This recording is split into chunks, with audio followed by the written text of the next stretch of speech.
Hello, Fausty Witches again, and we're talking about possibly one of our most cast magical spells. The spell which perhaps someone has cast on Mr. Chris because he's not here.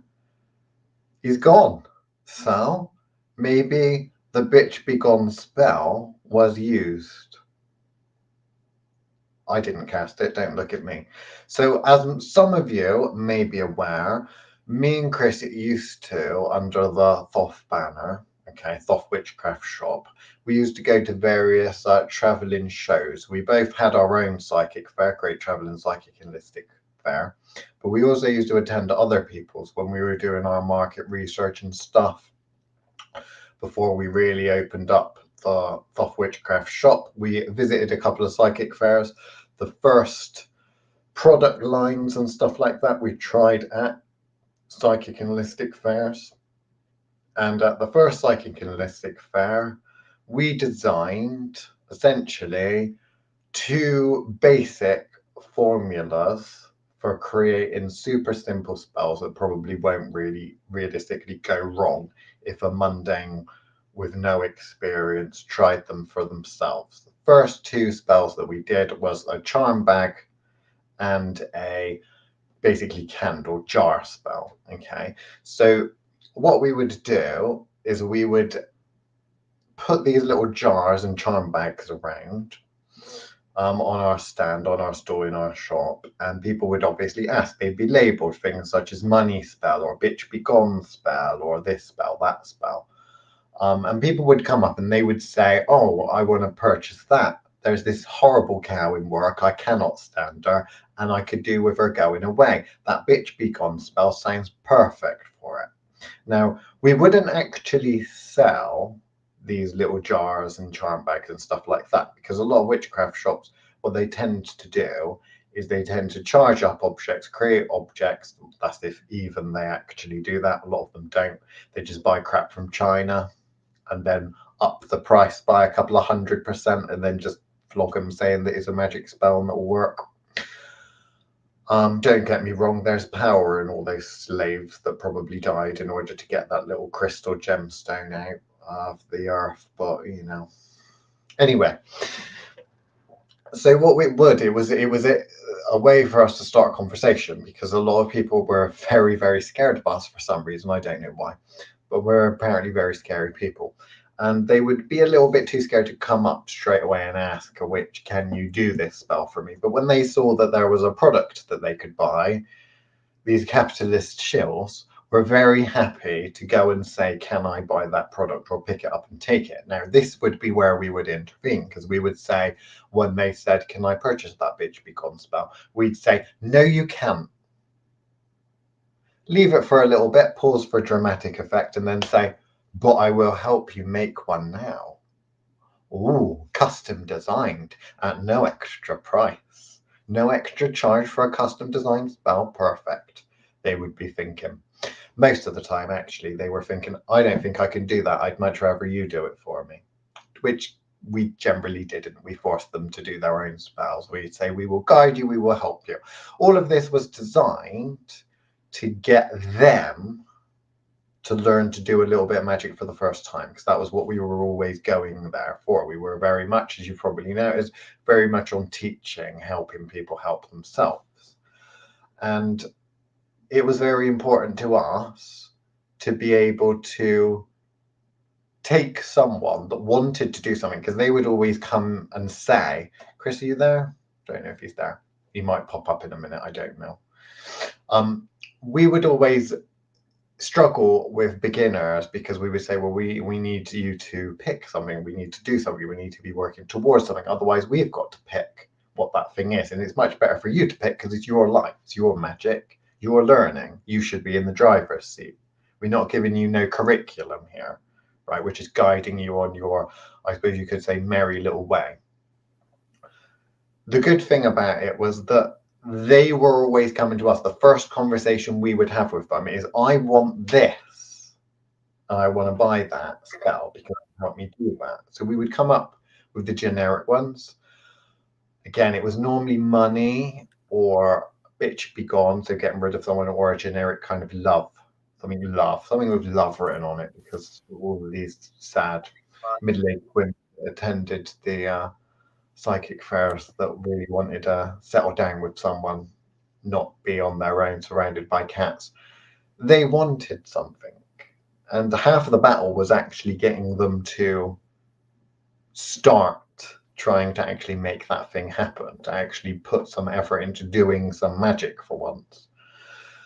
And again, they were mundanes. The one good thing about mundanes is they tend not to come with a lot of really bad habits. So when we had these people, they were general members of the public. They weren't people that, oh, been doing this for 30 years. Oh, I'm initiated in this, I'm initiated in that, because most of those people didn't have, well, didn't have a pot to piss in terms of couldn't afford our services, but also they didn't seem to be able to really do anything. Okay, they come with all these bad habits of this is how magic works. I need to do this ritual, this, that, the other. It's like, no, it doesn't. You're overcomplicating it, and that's probably why your magic's not working. Chris, are you there? Sorry, I was having internet problems switching between. Can you hear me? You were just finishing off a client call, I think, weren't you? We were worried that someone had cast a bitch be gone spell on you for a second. Oh, you're gonna have to try a bit harder. Try a bit harder. There we go, gang. Witch War 7. So anyway, so the psychic fairs, our first introduction to the public, and we had quite a lot of people. We got approached by quite a lot of people, Chris, coming and actually saying, can I do a spell? Can I do this spell? Mostly practitioners. I want to do it. And that was the great thing. We got them to sit down. We created these super simple formulas and taught them every step of the process so that they were 100% sure about what they were doing, which is the thing that the spell books never seem to do. The spell books say, well, go and take this and then add that and then add that and then put it in a bag and wear it. It's like, I don't really get the concept. We started with the first and foremost, what do you want to do? Today's bitch be gone spell obviously is the most popular. I want to get rid of Karen at work. She's a fucking bitch. Want to get rid of her? Don't care what happens to her. I prefer that she don't die, but I'm open to that. And the second question we would have is, okay, there's two spells we can do. We could do a charm bag or we can do a candle spell. Okay, we'll do a little jar candle spell. There's an example of one, there's an example of another. What do you feel drawn to? What do you like? What do you like the idea of doing? A lot of the time with the bitch be gones, I think the most popular ones were the jar spells, weren't they? They liked the idea of basically building a grenade, lighting it, and then running away. Like the person that blew up your garden that time almost. Oh, don't. So certain magics people were automatically drawn to different approaches, whether it be candle jar spell or which is kind of like a single use spell or a charm bag. Now what was interesting is without these people really knowing anything about the ins and outs of magic, they'd always gravitate towards the type of spell that was very symbolic, that married up well with the action. So with a bitch be gone spell, it is you're blasting the bitch away. You're getting rid of them out of your life, which is very much kind of like almost like a cannon or a bomb or something like that. Is you're putting all of this energy, you're fueling all of this energy into something, you're lighting it, and then it's burning, it's going. Okay. Well, a lot of the charm bags is more about pushing something away or pulling something towards you. You wear the charm bag, you keep it on you. It interacts with your energetic bodies and your aura. And although we can adapt and you can use a charm bag to make a bitch be gone spell, the symbolism of lighting something, walking away, and when it's burnt down, you dispose of the contents, you dispose of the jar when it's all burnt away, is very symbolic for a lot of people as, oh, that bitch is finally gone. That person's gone out of my life. Yeah. And that was why we went for those two types of spells. They're super simple. we generated essentially a basic formula which is the same for each. It's just that one we kind of called a single use spell because it's a candle and you let it go. Other was an ongoing one. Now you could adapt both of those, because just because the candle's burnt down does not mean that you cannot keep the jar and fill it with other things or put another candle in it. Both of these different spells can be adapted considerably, and there's people that approached us because they wanted money, there's people that approached us because they wanted a new car. There were all these manifestations that the members of the public they wanted, and they would say, well, have you got a spell for that? And well, realistically what we did was create, Chris, the formula for casting a basic spell, and we were able to change and tweak bits. Well, we didn't, we asked them to. And then they were able to do lots of different forms of manifestation. So do you want to take us through the basic bitch be gone concept from the charm bag perspective? And I'll take them through the bitch be gone spell concept from the jar spell perspective. That's fair enough.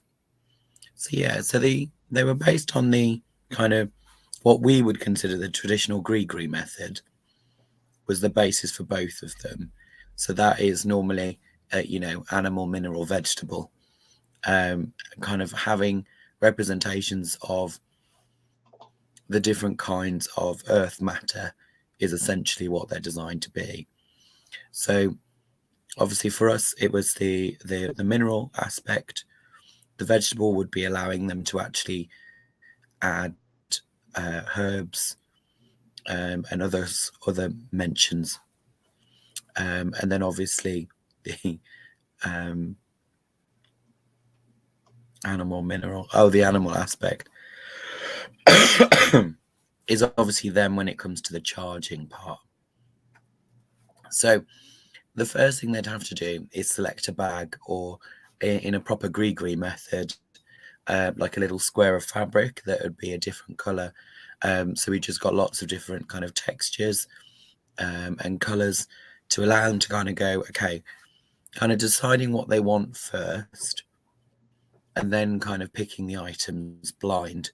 So, when it came to the mineral part, I had a huge bag of unlabeled stones that I'd just dig in and kind of blindly pull one out. And the next part, they obviously go and select their herbs. We got the I'm not sure if you guys have ever seen the kit, but Liam has this built this wonderful. Can you see that? You can see that. I wanted the consultation cabinet. You got one of that? There we go. Can you see that? No. No, I can still see you. Oh, right. Okay. I'm still trying to figure out how this works. That's fine. But yeah, so the consultation cabinet, and hopefully Liam will find a picture. It's one? got loads and loads of jars in it. Yeah, there you go. Loads and loads of jars in it. Obviously, they are labelled, but we'd hand the jars to them, kind of upside down, so they could see visually what was in them because they're glass, but couldn't actually read the labels. And then they'd kind of pick them up, smell them, kind of have a look around, and then eventually come down to picking the items that they want. So what they're doing is they're doing everything with their senses of smell, texture, etc. We then obviously offer them a box full of essential oils as well, just in case they couldn't find the right things that they wanted. But essentially, they would smell things. Everything was done blind to them, so they got no labels on anything to allow them to kind of divorce what they think they know with what their body and their kind of energy knowing their cells what they needed to find. And what was nice about it is it kind of brings that back to that kind of survivalist magic of what's available to me, and what is my relationship with it. They could put a bottle of myrrh underneath their nose and go, oh, don't like the smell of that. Or, you know, oh, something zesty. They might go, oh, I like citrusy smells, etc. So depending on what they were trying to do, they would have in that moment explained to them, okay, well, pick the things you're drawn to. When they got arrangement of their little selection, we might tell them a little bit about what they've actually selected, depending on if it was relevant.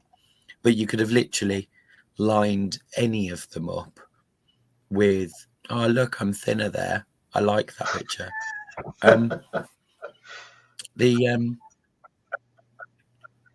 You could have got out a book by fucking Cunningham or one of those other pricks with their tables of associations, and you could have matched them up perfectly. And these were complete, whether that was a complete mundane or someone that was like as one of the psychics from one of the other stalls or whatever, you could have lined everything up with the you know, planetary associations a lot, which they all did naturally. So then they get to the point where they've got all these items, so they have to assemble it, pinch of that, a couple of drops of this, a stone or a couple of stones, whatever they felt was appropriate. Then they'd wrap it up, tie it up with a coloured cord, again of their choosing. And then the bit that would really matter is the bit that would happen. So we'd ask them to kind of cup them in both their hands, you know, however they wanted to kind of hold it. We'd ask them to close their eyes and just wait for the sensation that told them it was done, knowing for this way this might be. Sorry. This might be heat, cool, electricity, however long it took to kind of ping that it was done, you know, microwave over. And then obviously explaining to them that depending on what they want to happen, obviously if it was a bitch be gone, it's when are you going to be wearing that? When do you need this person to be away from you? So if this is somebody that you see at work, then obviously at work is where you should be wearing it. It's not good to do you any use wearing it in bed, because I would like to think that the bitch be gone spell is not going to be used on a partner, although, you know, maybe it is. I think there are easy ways to kick them upon occasion. But essentially, getting the person to understand that charm bags work on proximity. So if you're wanting them to be active, they need to be within someone's aura, whether or not that's yours or the person it was made for. You know, if you're trying to get rid of somebody by causing a car crash, then you're going to want to put it in the car of the person you want, if that's possible, and not be in that car, obviously, moving forward.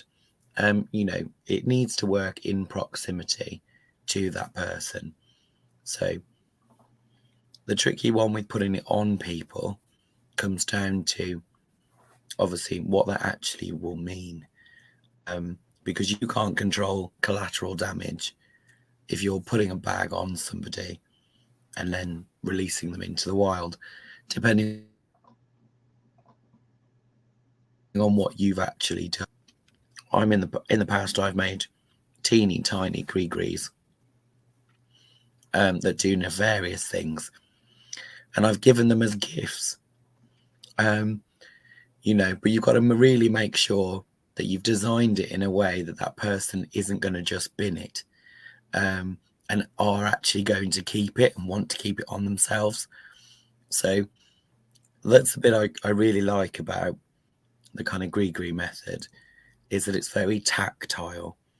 You touch it, you smell it, you interact with it, which is the whole point. If you're trying to attract somebody to you and you can't stand the smell of the bag that you've just made, you can pretty much guarantee that is not going to work. So So yeah, ultimately, the big thing to remember with the powering and the working of a charm bag or gree or juju, mojo bag, or whatever you want to call it, depending on your denomination, it is always about proximity. And how that works will purely be based on your understanding of what that proximity is. But there you go. That was quite a lengthy explanation, but hopefully it covered for the beginners. I think from what I remember, the basics of the jar spell and the charm bag spell are on the Thoth Witchcraft Thoth TV YouTube channel, from what I recall. So the other one that we used to do, which was a popular one, was the jar spell. So the jar candle spell. I'll see if I can find a picture of one. Nope. There it is. So that one there. So that's a basic jar candle spell. So what we'd do is we'd follow essentially the same procedure as we would for the charm bag. The difference is that what they would start with is they would start with a empty jar. Okay, so these was the standard empty jars that we would have, and they would end and finish with a candle, which they could then take home to light, because obviously we probably couldn't really get away with lighting things on fire. We tried a couple of times in the psychic fair, but health and safety got involved. Much like health and safety started getting us to remove all of our daggers and stuff from the bottom rung, which we put there because that's where the children could get to them. So obviously we'd put them there because children like the daggers and sharp things. Put them on the top shelf, they couldn't get to them. What was the point in that, Health and safety gone mad, Chris. But anyway, we had this. So there are some people that were a little bit more intuitive with regards to, I feel what thing to pick, and other people wanted like the full procedure before we made our first move, before we started. So we try and use different stories and examples and things for people to get the full picture. But essentially, what we came up with was that because most people had at the very least a kind of senior school understanding of spell work and that, we used this plant cell idea. My mouse has just died. So I got to recharge the batteries. So this plant cell idea. So you have the idea of the different component parts of a plant cell do different things. So what we did was, people remember how plant cells work, how they operate. They start with a nucleus. You've got the control center. So what we'd do is we'd say, right, we need to get a control. We need the brain. We need what actually happens. Okay. This is what your will is, what your intent is, what you want to do. We'd get them to pick a little shard of crystal, normally like a quartz or something, and say, this is the nucleus. You need to tell this individual part of the spell. So when you look at the whole spell, that little rock, that little shard in this spell is what controls it. Okay. And if it's some bitch be gone, they would say, right, I want that woman Sheila I dislike. She's going. She's disappearing. I want her out of my life. I never want to see her again. So we get them to tell that to the nucleus, which is the quartz or the little crystal, and pop it in. Okay. What are we popping it in?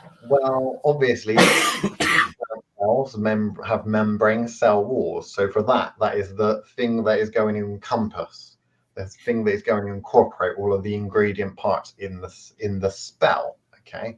So a jar, obviously, or a bag. So the cell membrane was the bag or the jar. So they just popped that little nucleus that was now programmed inside.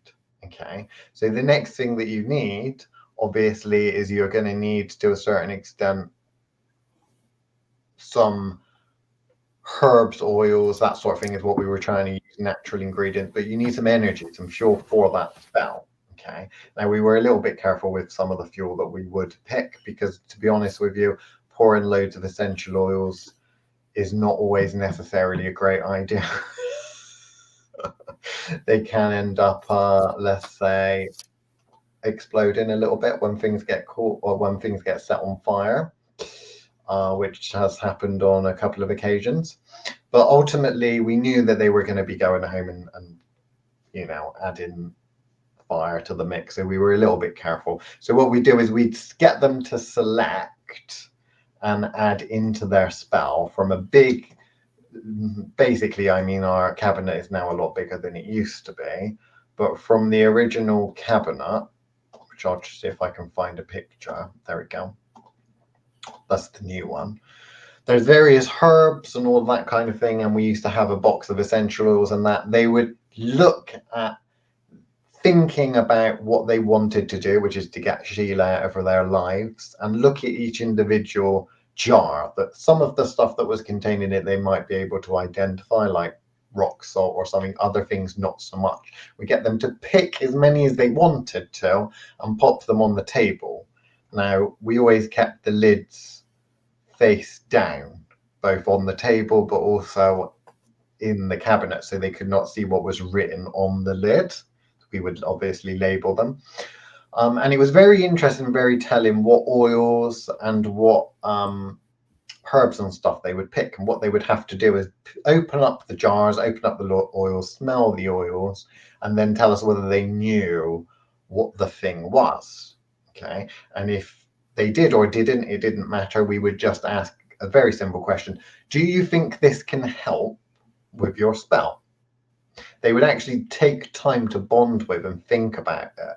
And sometimes people would put the lid back on and say, actually, no, I don't know why. They'd always say normally, I don't know why, but I don't like this. It doesn't feel right. I was attracted to it, but can it help? For some reason, I feel like it can. And people would take a pinch of this, a pinch of that, and they'd start to add it to their jar or their bag and that kind of thing. And sometimes people would say, oh, can I put a bit more in? I really feel like this needs a little bit more of this fire blend of incense. Who'd have thought? For this blasting the bitch out of my life spell. It was always very interesting, very telling what ingredients people would take. And some of these ingredients are pure, so you'd have things like rosemary and stuff like that, salt and that in. But other things were blended, so we'd have incense blends and magical oils and stuff like that were actually blended with a multitude of different things. Obviously, they had some energy, so we had our planetary blends, zodiac blends, that kind of thing. There were even, I think, in the bottom, Chris, some teas that had gone out of date as well. So there were like sleepy tea, that kind of thing, herbal teas. And it was really interesting what people would be drawn to and how relevant it would be to the spell they were trying to cast. It's always quite fascinating. Anyway, what they would do is they would add all these things, and when they were happy with it, we'd get them to select a final thing. So the final thing for the charm bag was normally like a big crystal or rock of some description, something that kind of sums it up. Sometimes we would have, I don't know if you can see next to, in the middle of the cabinet, there's a little box. In the box was loads of random objects. So with sometimes we would and sometimes we wouldn't, but we'd take that box out and open it up and say, look, have a little look through there. You may find there's something very symbolic of the spell you're trying to cast. And it would just be little trinkets and things that we'd be given. There'd be bottle caps in there. There was miniature tools, baby cars, coins, random shit, basically. Many witches have got those kind of drawers that they collect random bits from. This was basically a box full of random things. And they'd rummage through, and sometimes people would pull out, oh my gosh, that sums up perfectly. We had, I think one was keys. We had for some miniature pliers and stuff like that, and pegs and things like that people would put into it. But it was all very symbolic. There was no real energy attached to them. But it's the final piece. It's the summing up of the spell, because the most important thing about this process, unlike a lot of processes in spell books, was that every single ingredient had to be bonded with by the client, the person that was casting the spell. From day one, from the first minute, they needed to decide what they wanted to do. And when they decided what they wanted to do, remember our little fire triangle, our manifestation triangle of how basic spells work. You've got your people. Obviously, they can't say, but I hope they would be saying that you've got your intention, what you want to happen, then you've got the journey of how you want it to happen and when, and then you've got the energy. And this energy part is the bit that a lot of people get confused with because they don't bond with it. These ingredients, although some of the clients could not tell, but we can get a sense, a feeling, and hear some of these ingredients dislike the client. You know, they can pick up the air blend or the, I don't know, orange rind or something like that, or raspberry tea, and the tea itself will reject the client.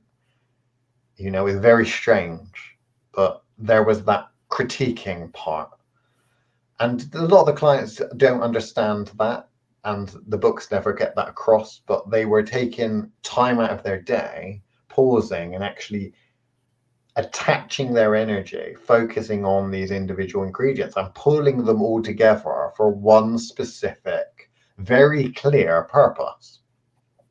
And all that was left ultimately is the trigger. So the trigger for the bag is to essentially tie it up and put it in your pocket or wear it or whatever you're doing with it. The trigger for the candle, of course, the jar candle spell, was to burn the fucking thing, as it would make sense that you would burn a fucking candle, wouldn't you? And it was a good one. I think that these things, magic, people make it try to overcomplicate it. You know, they try to overcomplicate things, but when you put it down to its simple basics, you want to get rid of someone, you produce and create a spell, which every part of that spell you've picked, you feel connected with, you understand. You burn that candle to release that energy. You put the lid back on the jar, you throw it in the bin at the bus stop, or throw it in the river, or whatever it is you want to do with it. But when you do that, the spell will then go about removing from your life the person you want removed. Super simple and not overly complicated in the least, you would hope. And that, I think, is what's missing a lot from basic spells, is that the methodology is missing, Chris. It's all about just follow this cookery instructions, because we could have said, as many do, you need to get a little bit, you want to do this love spell, or get a little bit of rose, get this candle, it's a red candle, get this, get that. They're not bonding with it. Can those ingredients, when you're saying you're doing this love spell to attract some randomer toady, right? Put some petals in, get a red candle, burn it. Well, what if the petals don't like you? What if you don't get on with rose, right? Do you think that's going to work for you? Do you think that's going to work the way you want it to work? Possibly, possibly not. Probably not. The chances are, if it don't fucking like you, it don't fucking like you. There we go. So anything that I've missed, Chris? I don't know. Oh, the shitting. No, not at all. I think actually shit themselves, didn't they? That was always a fun one.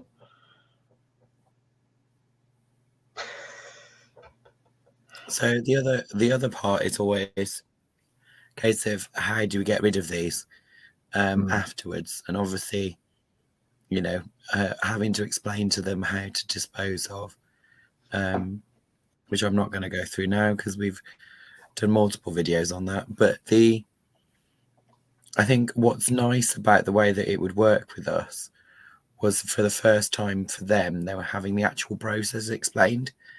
It wasn't just like, you know, give us a tenner, here's a ready-made kit. You know, it was there in order to allow them to actually go through the chemistry with you, actually go through how the process works and why we do it that way. And, you know, in that moment, they were getting, you know, a tiny little workshop while they figured out what they wanted.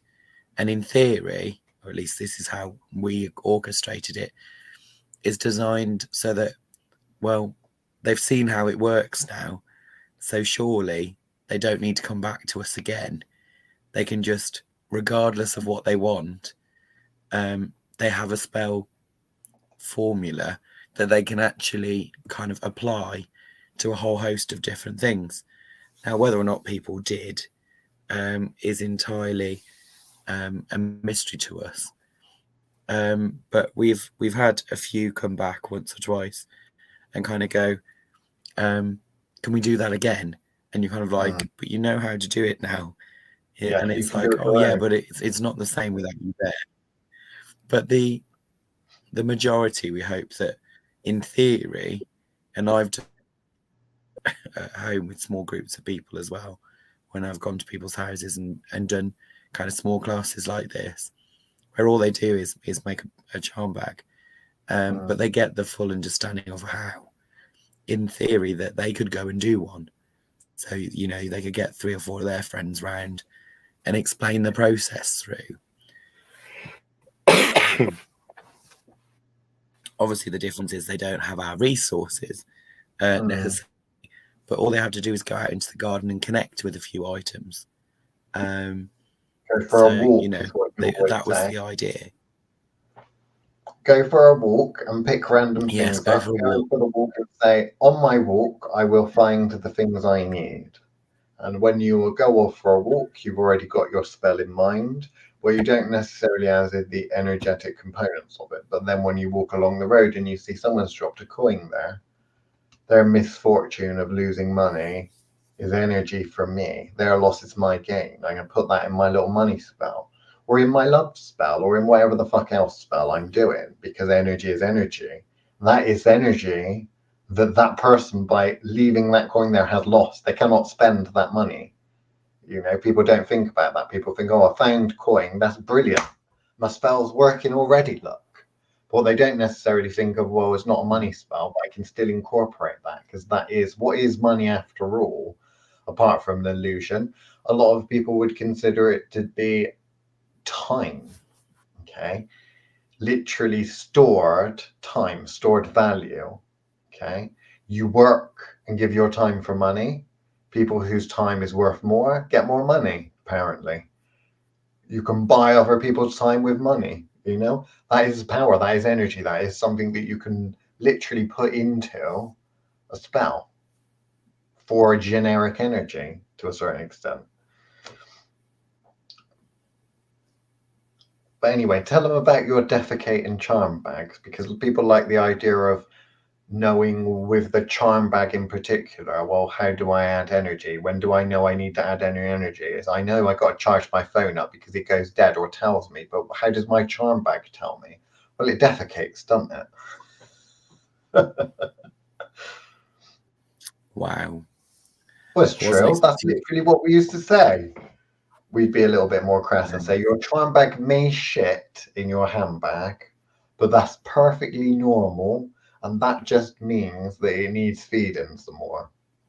Because even if you tie up the bag, there will still be a little hole, and the contents and stuff will start to leave, or start to, like a little ass crack, it defecate all over your pocket, you know? And it's time to add more food.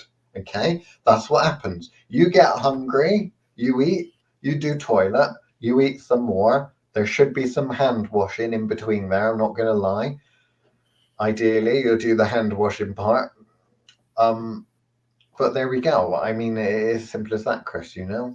Adding that, because they're ongoing things, those energy bags, unlike the candle spell, which you're adding, and then wham, bam, thank you, man, I've burnt it, I've disposed of it. That energy is there to do its job, and when it runs out, the job should have been done by that.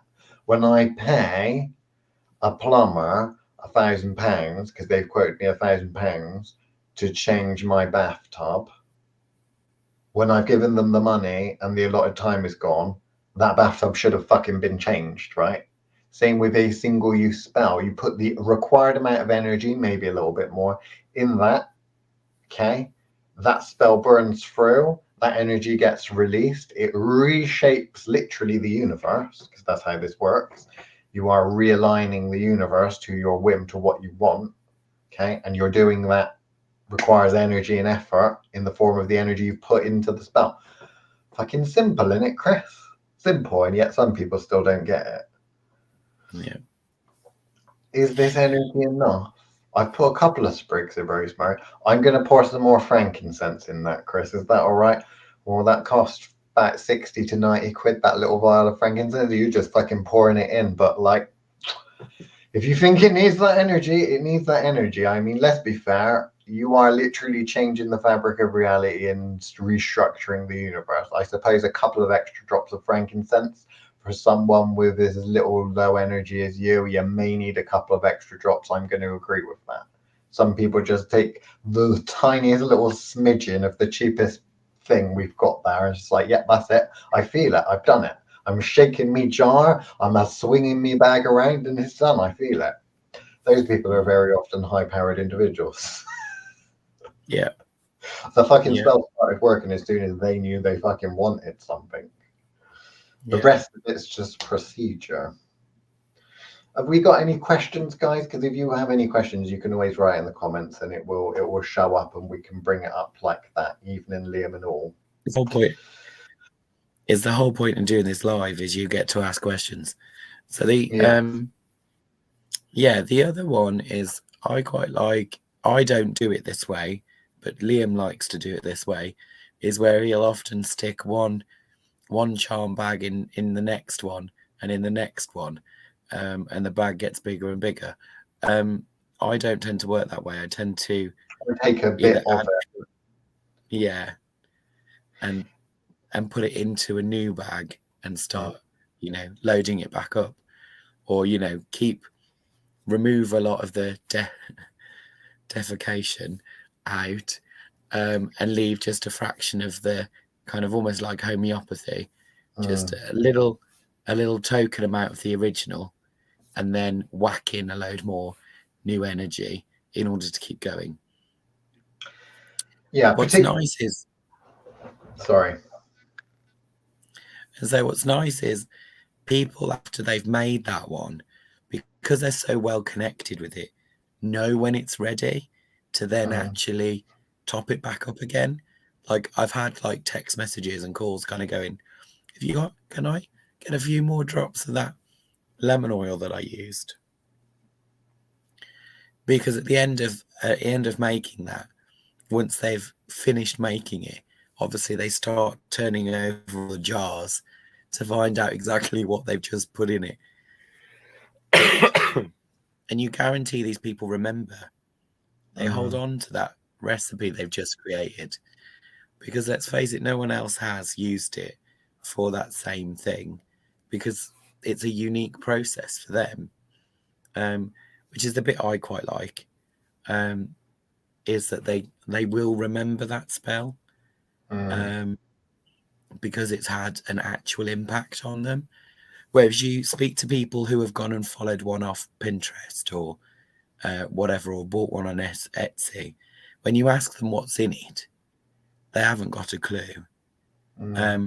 Even though it came with a list of instructions and ingredients, and they went out and found them, purchased them, put them all together, and then you kind of speak to them and you kind of go, okay, well, you got rosemary in there. What was it for? And they'll try and reel off some Cunningham response, because they'll have looked at it is for memory. Rosemary's good for memory, Chris. Yeah, and it's a substitute for any poisonous plant. Don't you know? I know because the Wiccan book told me. But ultimately, it is that, like, these are raw ingredients. So, the nice thing about using, a herb versus a essential oil is an essential oil is concentrate. So you've kind of got that, I can have the natural response and really connect to the plant, and use the actual raw herb. Or I can go and use this concentrated version, which means I only have to use a drop. I could connect with a specific tree, or I could connect with a harvested forest, because let's be fair, it'll have more than one plant in it if it's an essential oil. Exactly. So there's a very different relationship between those two energies. You've gone and picked something and gone, oh, well, it's only a dandelion, but you picked it. You went out, found something that you wasn't expecting to find, or you've grown something and put time and energy into cultivating a plant, you have either paid for it in blood, sweat, and tears to make that plant, or you've gone and, stolen it from the wild. Either way, you have made an instant connection with either of them, but you've also got a pay for or pay later kind of situation with ingredients. If these are plants and things that you are around all the time, if you've bought them, and they're in your culinary section of your cupboards, just because that's dried time from Asda or Target or wherever it is you're at in order to buy your cooking herbs. Ranjanis, yeah. If you've paid for them, whether or not that's the same as growing it isn't the same cultivated relationship, but you have paid for it. Taking something from the wild, you do need to consider how you're paying for that. I like the pay ahead option, which is I plan the walk knowing full well the energy expired to go and find that is more energy than I would have spent clicking on Jeff Bezos' favourite place in order to get this delivered to my house. So there is that kind of, where is the relationship with the ingredient you've chosen? Obviously, some people like choosing ours because they think somehow, which, they're not totally wrong, but somehow they've got more power in them because they're ours. Yeah, but we were very, very careful not to do that. And we didn't jump in. We conducted. We didn't play the instruments for the people. We just helped and made suggestions and stuff and helped people work through it, which is how you teach ultimately. You don't teach by saying, give it here, I'll do it for you, watch. You do it by saying, why have you put that in? What do you get from that? Oh, you get a little bit of a kick from that. Well, try this. Oh my gosh, that's even more? That's brilliant. Why don't you add a little bit of that? If you add a bit of that, well, you want to put as much into it. Well, actually, I'm feeling like I only want to put a little dash of that because I do think it will add to it, but I think that would be too much. Brilliant. Go and fucking do it then. Oh, I don't know how I know these things. I don't know how I know these things.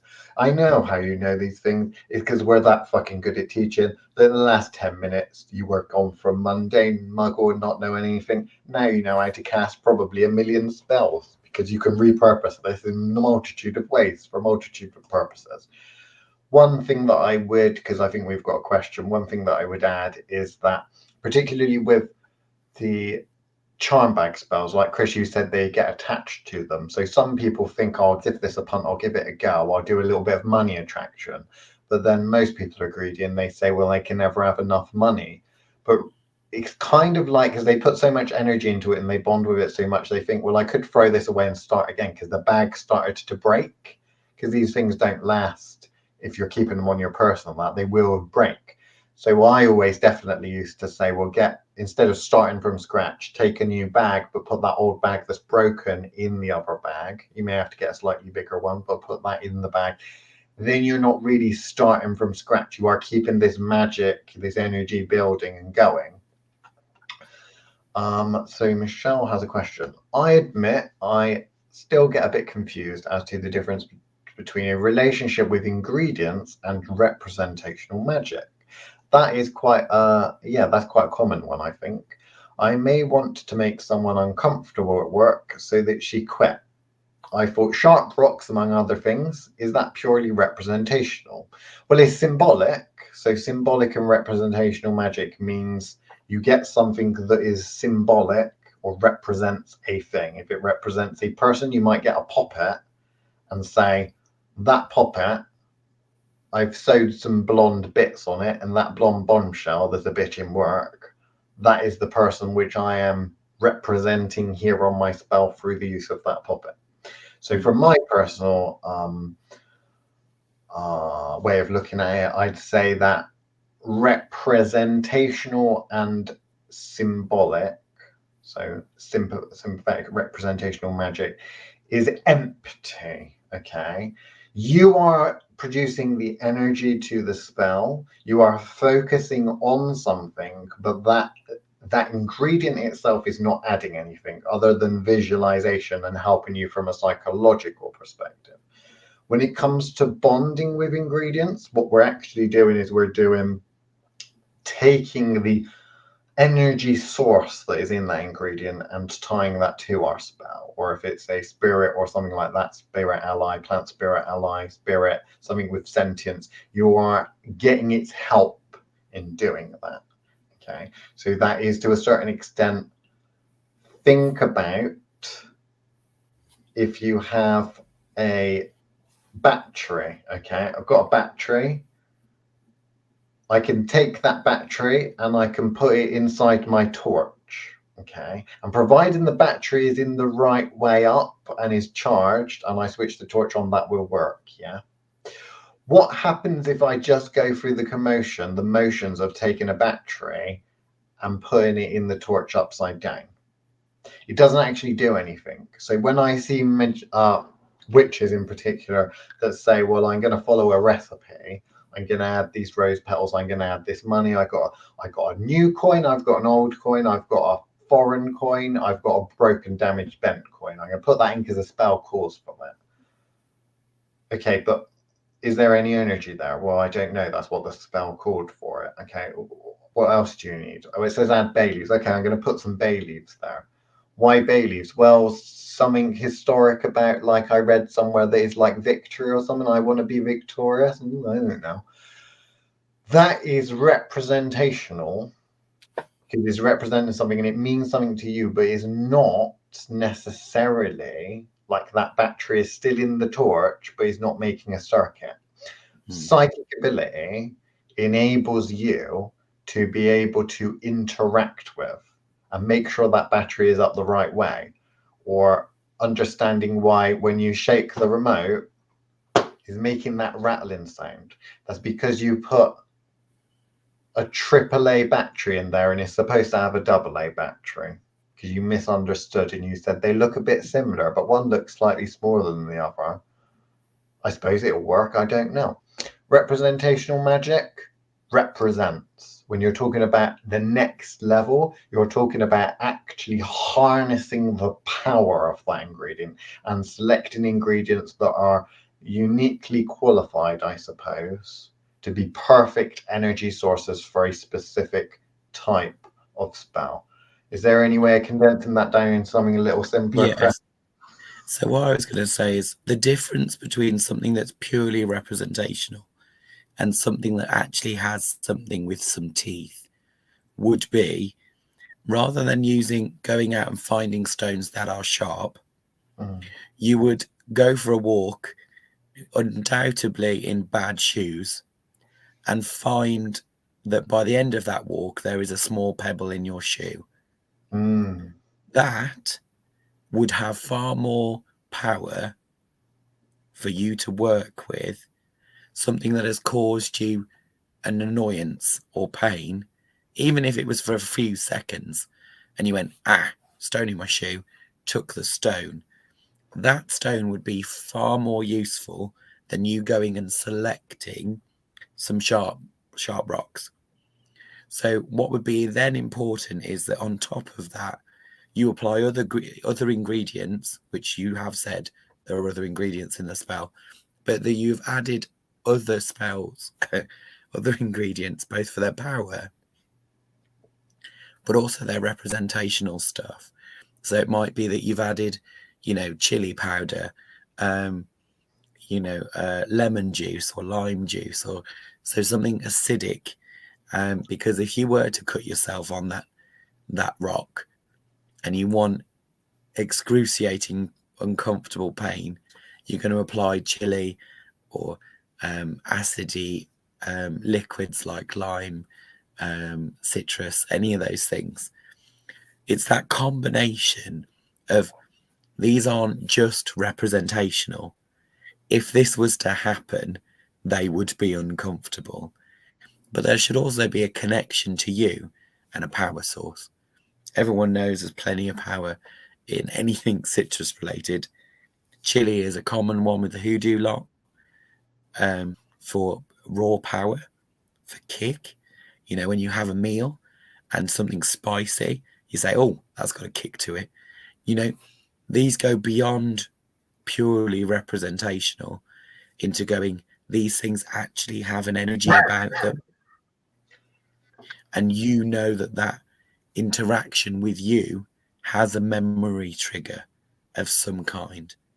So it's quite helpful to use something that either irritates them if you know them well enough, or irritates you, because having that feeling of going, oh fuck, I'd hate that, is you adding that energy and that programming to the work that you're doing.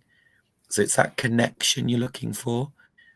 So that something isn't purely representational and it has an extra level of depth is what you're looking for. Did that make sense? Yeah. I mean, ultimately, it's about building language, because the ingredients, if it's plant spirit allies or spirits or the energetic components of something, is alive, isn't it? Everything is alive. So when you have that stone in your shoe, how are you able to communicate with it? When you go for a walk and say, I really want to cut a bitch up, I really want to cause her problems, that stone may say to me, by being in my show and calling me some harm, saying, look how good I am at annoying people. Look, Liam, look how fucking good I am at annoying you. Just think what I could do with that bitch that you don't like. For me, that could be what the rock says, what that stone says, okay? The problem is, and here's the danger, is that I could think that and I could bond with that and I could look at that rock that I pull out my shoe and say, oh my God, that is nasty rock. You know, that looks, it feels fucking nasty. I'm so putting that in. But then I could write that down in my journal and say, well, I went for a walk, this happened, the rock in my shoe. It's quite symbolic, really, because it was causing me pain. So I put it in there to cause their pain. And I write that in my little grimoire. And then some fucker comes along when I die, publishes the fucking grimoire, and some idiot comes along and says, oh, Liam's ancient spells. Okay, so take a rock that I find in my shoe. I know, I'll take a rock that I find in my shoe. You see, because that's the difference, is that I have a language and a rapport with that specific rock. I spoke to it, it spoke to me. We had some kind of energy exchange.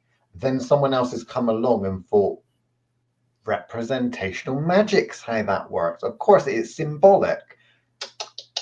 No, not symbolic, because I could have taken that rock out of my shoe and I could have thought, that rock is loyal to that bitch, Sheila. I'm so not putting that there, because it's like having a man on the inside in my spell. It's going to work against me, okay? Which is exactly what can happen. And I've seen this happen to practitioners that like to copy other practitioners. Very stupid. So yeah, definitely think about that, kids. I had a handful of stones that cost me half a day of work. I've got them boxed up right now. That's interesting. So again, yeah, paid time exchange. Is there some energy there? Investigate. Think about how much of half a day of work is for you. If you wanted a day off, or if you wanted to go home early, is there enough stored energy in terms of time there to take one of those rocks and say, I'm going to put that in a spell that means that this Friday I can go home early because I want to travel to go on holiday and I need to leave early so I miss all the traffic?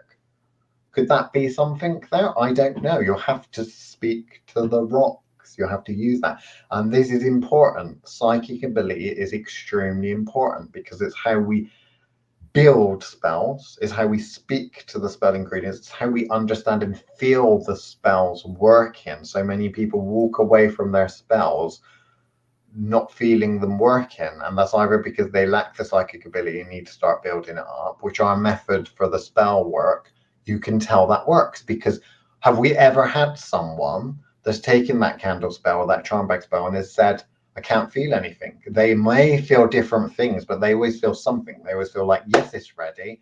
I can feel it. I feel, I don't know, this sounds crazy, I know, but I need to go home and I need to add some basil because I know you guys said you had basil there, but I feel like I need to add my own basil. It's telling me that. Where is that coming from? I don't know.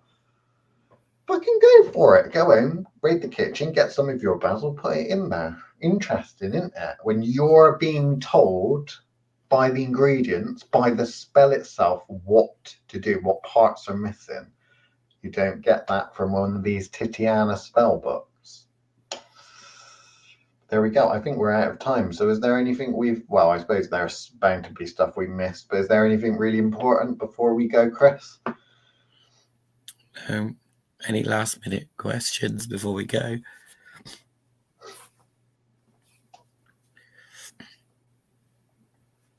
But yeah, so that's a kind of a practical approach to basic spellcasting. Remember, it's about the formula. The formula isn't the ingredients. It's how what process, the process that you're taking, the methodology that is behind it. That is the important thing to get.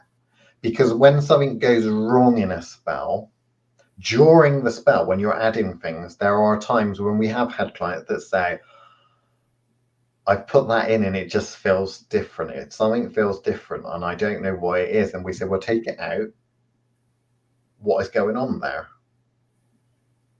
There's something that it said, I felt pulled to this, I've put it in and I've seen it. It's like, that's very interesting. Have you ever let in a friend that turned out to be a foe? Don't think that you cannot be tricked up by spell ingredients. Not everything when you walk in the forest necessarily that says, Liam, use me, is necessarily good. Could be a wolf in sheep's clothes, but can you tell? Not everything in the universe is your friend. Right, so that is it. We are now out of time. So goodbye, everyone. That is the Fausty Witches out.